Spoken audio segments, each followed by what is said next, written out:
मोकपुंग युंजी का उसके प्रति रवैये को याद कर कहता है, आज उन सारे दिनों का उसका घमंड चकनाचूर कर दूंगा।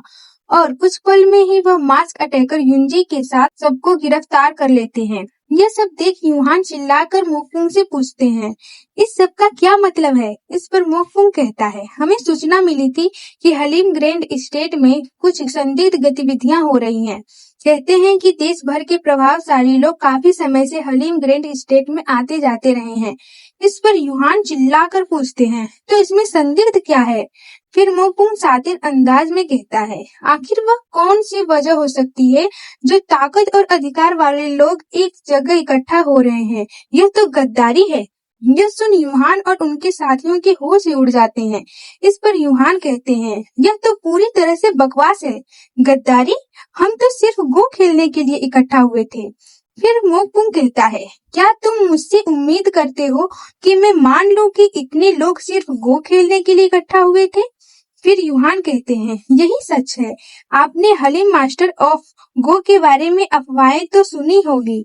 इस पर मोकपुंग कहता है, अफवाहें? मैंने सुनी है, लेकिन अफवाहें कभी भी बनाई जा सकती हैं, है ना? फिर सारे बंदियों में किसी को ढूंढ रहा होता है। फिर एक मास्क वाले अटैकर को पूछता है, और वो आदमी कहाँ है?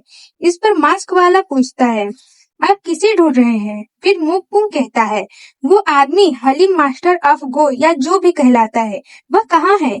इस पर मास्क वाला कहता है, इन सारे बंदियों के अलावा कोई और एकेडमी में नहीं था। यह सुन मोकपुंग कहता है, क्या वह भाग गया या पहले ही चला गया? हमारे आने के बाद भागना नामुमकिन था, तो वह पहले ही चला गया होगा। किस्मत वाला निकला।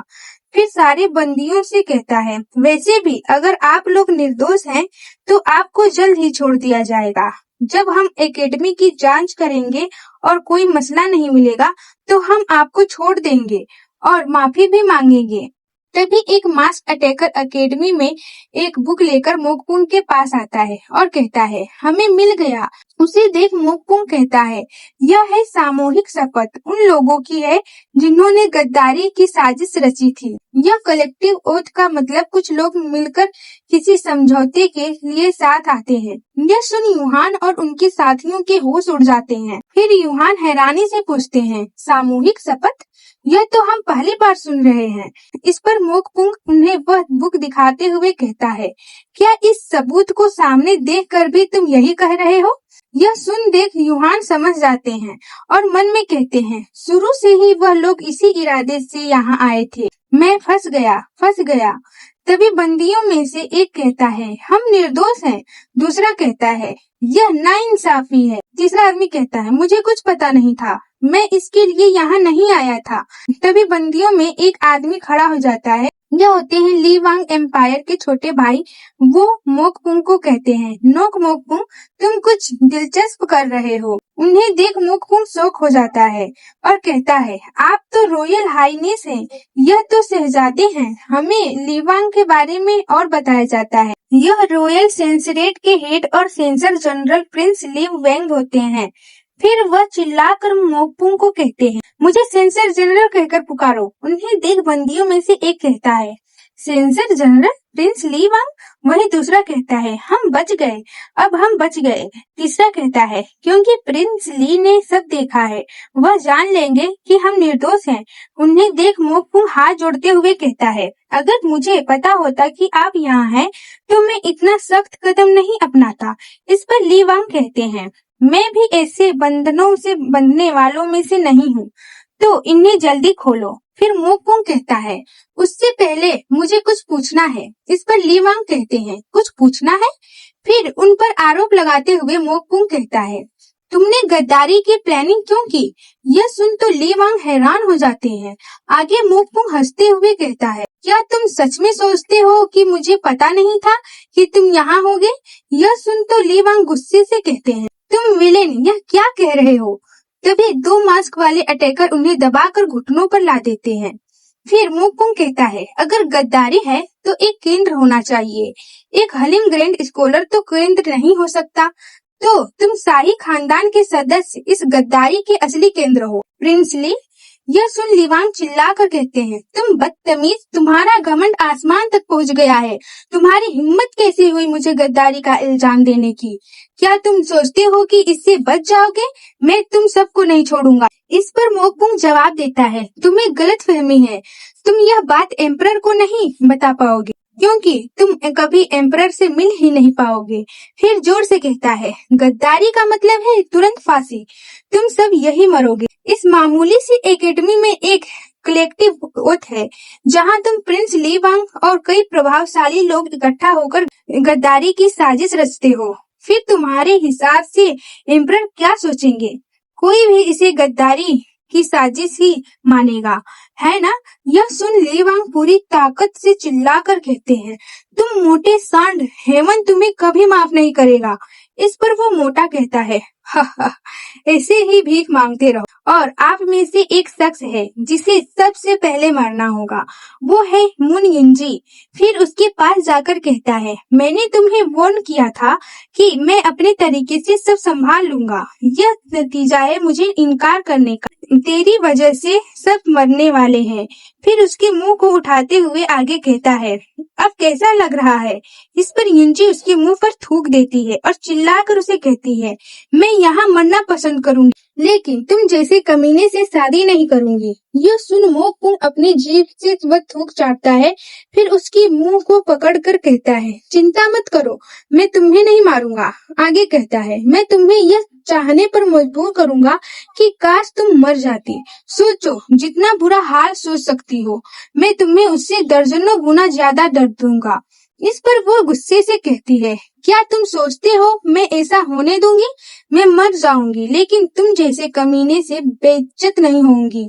फिर मोकपुंग उसे ब्लैकमेल करते हुए कहता है, ऐसा है, अगर तुमने अपनी जान ले ली तो तुम्हारे पिता को वही अंजाम भुगतना पड़ेगा। अगर तुम्हारे पिता ने भी अपनी जान ले ली तो दूसरे लोगों को वह अंजाम भुगतना पड़ेगा। यह मत सोचो कि इसमें सिर्फ यही लोग शामिल हैं। गद्दारी का मतलब है 9 पीढ़ियों का सफाया। अगर मरना चाहती हो तो मर जाओ, फिर दूसरे वह सजा भुगतेंगे जो तुम्हें भुगतनी चाहिए थी। यह सुन युंजी गुस्से से दांत पीस रही होती है।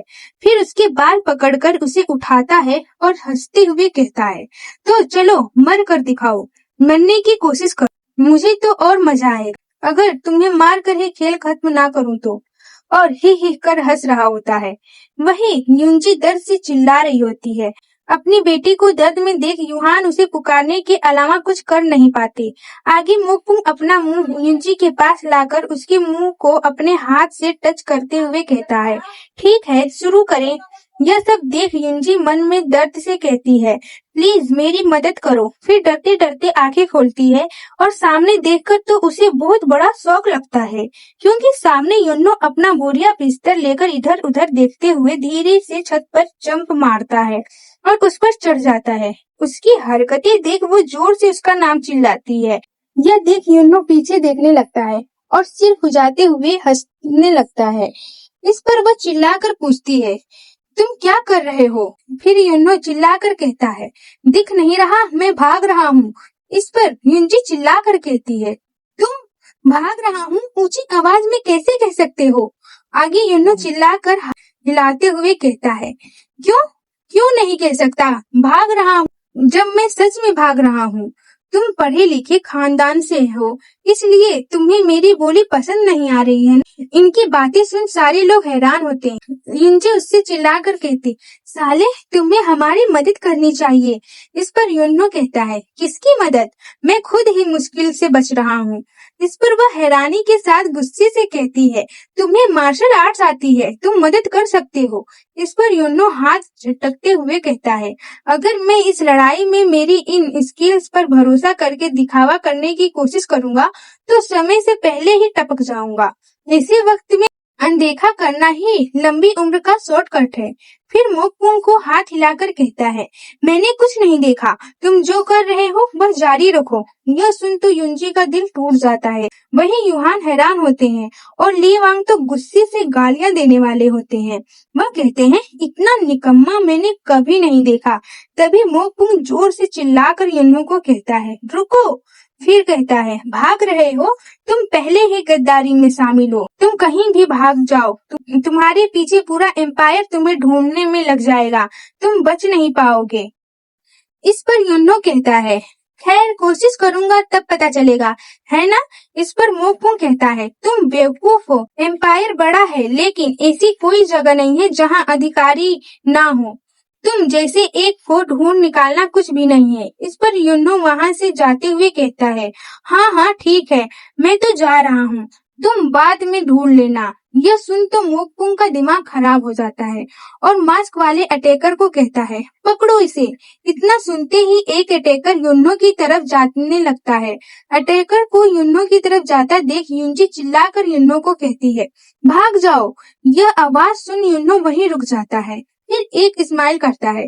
फिर अटैकर को अपने ऊपर अटैक करता देख युनजी से कहता है, अभी थोड़ी देर पहले मदद मांग रही थी और अब कह रही है भाग जाओ। मैं करूं तो क्या करूं? तभी अटैकर उस पर हमला कर देता है, लेकिन तभी उसे पता चलता है कि यह तो उसकी आफ्टर इमेज है। वही युन्हो बिजली की रफ्तार से उस अटैकर के पीछे आ चुका होता है और अटैकर कुछ करता उससे पहले ही युन्हो लाइटिंग की स्पीड से अपनी कोहनी से उस पर अटैक कर देता है। फिर एक जगह खड़ा होकर युनजी की तरफ कहता है, सच में कितनी अजीब औरत है। वही वो मास्क अटैकर इस हमले से छत तोड़कर जमीन में धंस गया होता है।